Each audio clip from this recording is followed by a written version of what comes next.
और दिल्ली में प्रदूषण को लेकर सियासी जंग शुरू हो गई है। दिल्ली के कई इलाकों में देखिए AQI 400 के पार पहुंच गया है, जिसके बाद आज दिल्ली सरकार ने प्रदूषण को लेकर कई बड़े ऐलान किए, जिसके तहत कल से दिल्ली के सभी सरकारी और निजी संस्थानों में 50% वर्क फ्रॉम होम जरूरी होगा। हालांकि हेल्थ केयर, अस्पताल, फायर, जेल, सार्वजनिक परिवहन जैसी सुविधाओं पर यह नियम लागू नहीं होंगे। इसके साथ ही सरकारी और निजी संस्थानों से वर्किंग आवर्स को फ्लेक्सिबल करने की भी अपील की गई है। वहीं सरकार ग्रैप 3 में काम बंद होने से प्रभावित रजिस्टर्ड कंस्ट्रक्शन मजदूरों को 10,000 रुपए का मुआवजा भी देगी। दिल्ली सरकार की तरफ से कहा गया है कि नियमों का पालन न करने वालों पर जुर्माना लगाया जाएगा।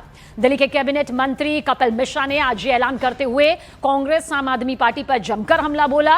उन्होंने कहा कि ये 30 सालों का पोल्यूशन है जो कुछ महीने में खत्म नहीं हो सकता। उन्होंने प्रदूषण को लेकर दिल्ली की मुख्यमंत्री रेखा गुप्ता पर हमला बोलने वालों पर यह कहकर प्रहार किया कि कुछ लोग उन्हें महिला होने की वजह से निशाना बना रहे हैं। कपिल मिश्रा ने कहा कि रेखा गुप्ता केजरीवाल की तरह भाग नहीं रही, वो दिल्ली के लोगों के लिए काम कर रही हैं। आज श्रम मंत्रालय ये निर्देश जारी कर रहा है सभी प्रतिष्ठानों के लिए, दिल्ली के सरकारी और प्राइवेट सभी प्रतिष्ठानों में कल से मैक्सिमम केवल 50% अटेंडेंस अलाउ होगी। बाकी 50% लोगों को वर्क फ्रॉम होम ये मैंडेटरी सभी प्रतिष्ठानों को देना होगा। ग्रैप 3 के दौरान जो कंस्ट्रक्शन का काम बंद था, उससे दिल्ली के कंस्ट्रक्शन वर्कर, निर्माण मजदूर प्रभावित हुए थे। खासतौर पे जो लोग दिहाड़ी के हिसाब से काम करते हैं, जिनको रोज का काम का पैसा मिलता है, उनकी आमदनी बंद हुई थी। मुख्यमंत्री महोदया के द्वारा दिल्ली के लेबर डिपार्टमेंट ने, श्रम मंत्रालय ने, श्रम विभाग ने यह निर्णय लिया है कि सभी रजिस्टर्ड वेरीफाइड जो कंस्ट्रक्शन वर्कर हैं, निर्माण मजदूर हैं, ग्रैप 3 का कंपनसेशन 10,000 रुपए सबके खातों में दिल्ली सरकार के द्वारा भेजा जाएगा।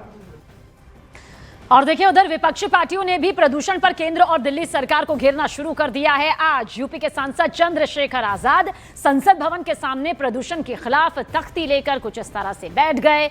उन्होंने कहा कि सरकार इस मुद्दे पर बहरी हो गई है, हम उनको जगाने आए हैं। उनसे बात की हमारी संवाददाता अमित पांडे ने।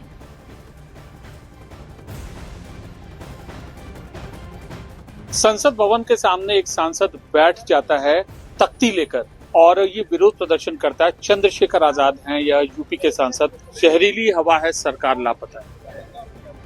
देखिए, मैं इस हाउस में मुझे लोगों ने वोट से चुनकर भेजा और ये वोट इसलिए दी कि मैं उनके मुद्दों को उठाऊं। जनता टैक्स देती है, उसी से हमें तनख्वाह मिलती है, तो हम जनता के कर्मचारी हैं। उनके विषय को उठाना हमारी जिम्मेदारी, चाहे जमीन पे बैठ के उठाने पड़े, चाहे संसद में उठाने पड़े। ऐसा नहीं कि मैं संसद के बाहर ही प्रोटेस्ट कर रहा हूँ, जमीन पे बैठा हूँ, सीढ़ियों पे बैठा हूँ। मैं संसद के अंदर भी मैंने एडजमेंट मोशन दिया है पोल्यूशन को लेकर कि इस पे चर्चा हो, और मैं इस पे बोलना चाहता हूँ। सर, अगर स्पीकर सर परमिशन करेंगे तो मैं इस पे भी आवाज उठाऊंगा। अगर नहीं उठती है, नहीं सुना जाता तो बाहर अपना काम कर रहा हूँ भाई, यही कर सकते हैं। हाउस को तो डिस्टर्ब नहीं कर सकते। आवाज तो उठानी है, मुद्दा तो उठाना है, सरकार को जगाना है। जो सरकार आंखें जागी हुई सरकार आंखें बंद करके सोने का ढोंग कर रही है, उसको जगाना तो है। भगत सिंह जी ने कहा था कि बहरों को सुनाने के लिए धमाकों की जरूरत होती है, और एक बड़े चिंतक ने कहा कि अगर संसद सूनी हो जाए तो सड़कें सूनी नहीं होनी चाहिए। हम अपना दोनों काम कर रहे हैं। मैं एक नौजवान भारतीय नागरिक हूं और मैं अपने अधिकारों के प्रति जागरूक हूं।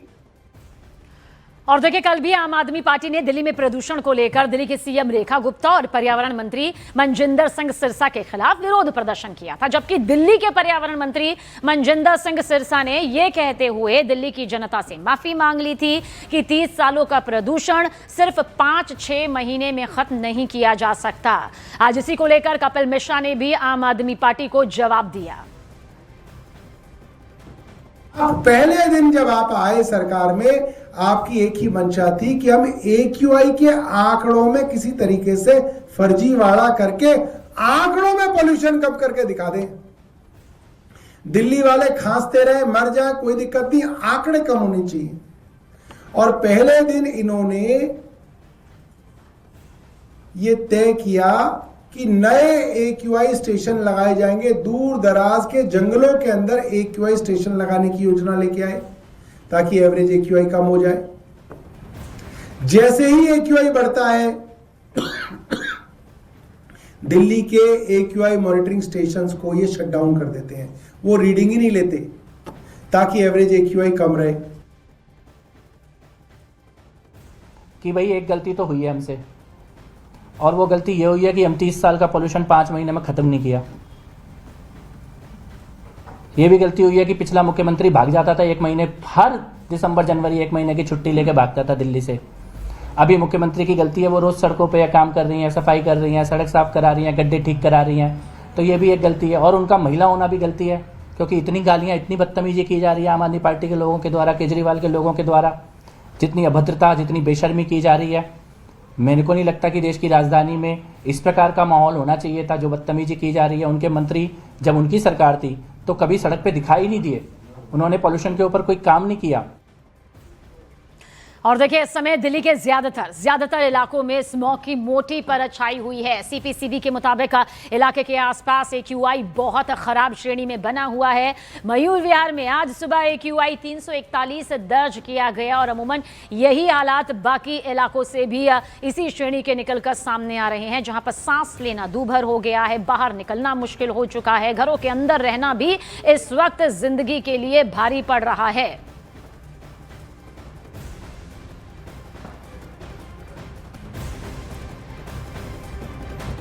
और देखिए, इस बीच जो हालात यहां पर बने हुए हैं प्रदूषण के मुद्दे पर, chamber of trade and industry यानी कि CTI ने केंद्रीय पर्यावरण मंत्री भूपेंद्र यादव को पत्र लिखा और कहा कि प्रदूषण की वजह से दिल्ली के व्यापार में कमी आ रही है। इसलिए केंद्र सरकार प्रदूषण के मुद्दे पर दिल्ली, हरियाणा, पंजाब, UP सरकार के साथ इमरजेंसी मीटिंग बुलाए, क्योंकि दिल्ली NCR के प्रदूषण से मुक्ति दिलाना सिर्फ दिल्ली सरकार के हाथ में नहीं है।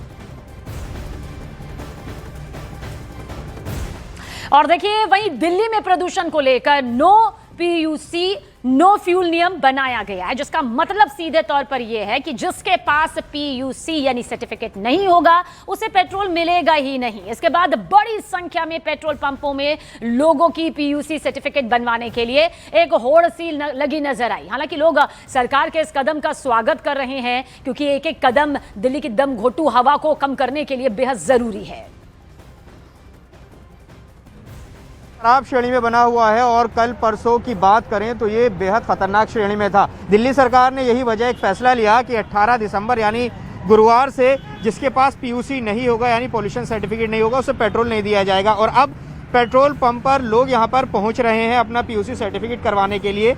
प्रगति मैदान के पास हम मौजूद हैं, यहाँ पर एक पेट्रोल पंप है और यहाँ पर देखिए गाड़ियाँ खड़ी हैं, PUC करवा रहे हैं। Sir, no PUC no petrol का डिसीजन लिया है सरकार ने पोल्यूशन कम करने के लिए। अपना नाम बताइए और इस डिसीजन पर क्या कहना है। और आपने भी PUC करवाया? हाँ सर, मैंने PUC करवाया, मेरा आज मिडनाइट को ही ख़त्म हो रहा था। अच्छा। और PUC करवाना अच्छी बात है, पोल्यूशन दिल्ली शहर के अंदर इतना हो रहा है तो दिल्ली सरकार का ये फैसला स्वागत योग्य है। हर गाड़ी का PUC होना चाहिए। और इस फैसले के बारे में सुना था आपने, तभी आपको एकदम अलर्ट आया या अपना? मेरे को तो रेगुलरली आज मिडनाइट का था तो मुझे आज करवाना ही था। हाँ। बाकी जिन लोगों ने सुना है, गवर्नमेंट ने जो फैसला लिया है उसका स्वागत करते हुए हर नागरिक को अपनी जिम्मेदारी निभाते हुए PUC हर गाड़ी का PUC करवाती।